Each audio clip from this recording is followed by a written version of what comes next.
Mas Anies dalam posisi yang oposisi terhadap beberapa kebijakan termasuk IKN, menolak IKN dilanjutkan. Inilah salah satu contoh produk hukum yang tidak melewati proses dialog publik yang lengkap. Sehingga dialognya sesudah jadi undang-undang. Dan ketika dialognya sudah undang-undang, siapapun yang kritis dianggap oposisi, siapapun yang pro dianggap pro pemerintah.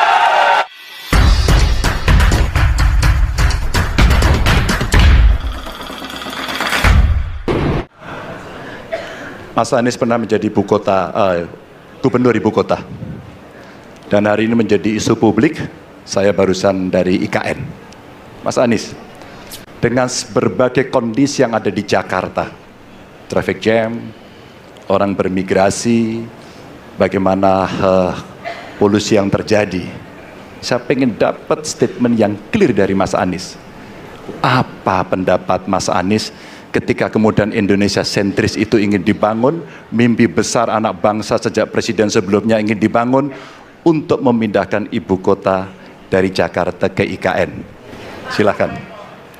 Baik, waktunya masih ada, Bapak? Cukup. Cukup. Baik, terima kasih. Kemudian kami silakan calon presiden nomor urut 1 untuk memberikan jawaban selama 2 menit, dimulai dari sekarang.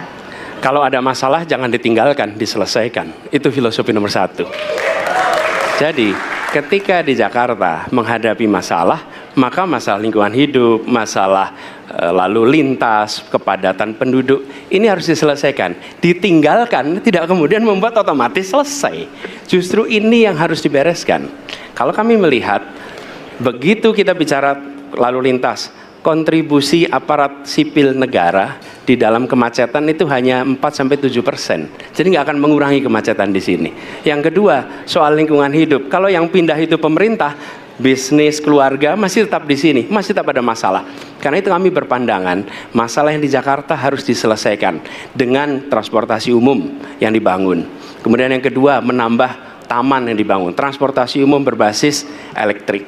Dan itu semua dikerjakan untuk membuat Jakarta menjadi kota yang nyaman, aman, kota yang membuat kita bisa hidup dengan sehat. Itu terkait dengan Jakarta. Jadi, jangan kita meniru pemerintah Belanda. Mereka punya kota tua. Ketika kota tua turun permukaan, mereka pindah ke selatan, bikin di sekitar Monas. Ditinggalkan, masalah tidak diselesaikan. Kita harus menghadapi masalah dengan menyelesaikan. Lalu yang kedua, terkait dengan IKN.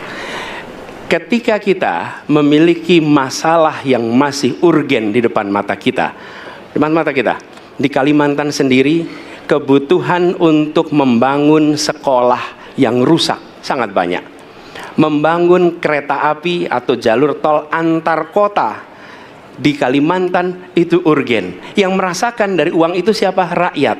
Sementara yang kita kerjakan hanya membangun tempat untuk aparat sipil negara bekerja, bukan untuk rakyat dan bukan pusat perekonomian. Baik. Ya, waktu Anda habis dan kami persilakan kepada calon presiden nomor urut 3 untuk menanggapi jawaban dari calon presiden nomor urut 1. Waktu Bapak 1 menit, disilakan. Apakah boleh saya simpulkan kalau begitu, Mas Anies dalam posisi yang oposisi terhadap beberapa kebijakan termasuk IKN, menolak IKN dilanjutkan? Terima kasih. Cukup Bapak? Cukup. Baik. Baik, selanjutnya kami berikan kesempatan kepada calon presiden nomor urut 1 untuk menanggapi tanggapan dari calon presiden nomor urut 3. Waktunya 1 menit dari sekarang. Inilah salah satu contoh produk hukum yang tidak melewati proses dialog publik yang lengkap. Sehingga dialognya sesudah jadi undang-undang. Dan ketika dialognya sudah undang-undang, siapapun yang kritis dianggap oposisi, siapapun yang pro dianggap pro pemerintah. Kenapa? Karena tidak ada proses pembahasan yang komprehensif yang memberikan ruang kepada publik. Ini negara hukum, bukan negara kekuasaan. Dalam negara hukum, berikan ruang kepada publik untuk membahas sebuah peraturan sebelum dia ditetapkan. Tapi ini nada-nadanya seperti negara kekuasaan, di mana penguasa menentukan hukum dan kemudian dari situ kita berdebat pro kon. Kami melihat ada kebutuhan-kebutuhan urgen yang dibangun untuk rakyat. Kalau hari ini kita belum bisa menyiapkan pupuk lengkap, tapi pada saat yang sama kita membangun sebuah istana untuk presiden, di mana rasa keadilan kita? Oke?